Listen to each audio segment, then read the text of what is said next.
With us, Georgia Congressman Austin Scott was in Middle Georgia today to meet with a local doctor about potential health care cuts. Scott toured radiation oncology services of America's Macon facility on Coliseum Drive this afternoon.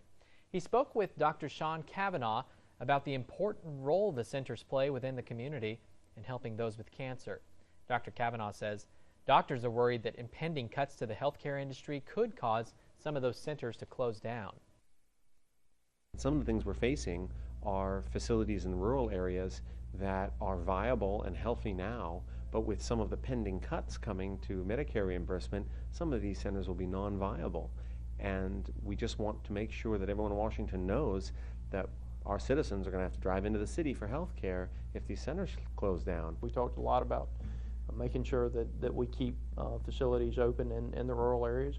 And we talked quite honestly about the cost of health care and the fact that a lot of the things that are going on in Washington are actually increasing the cost of health care and going to make it less available to the general public because of those increased costs coming out of Washington.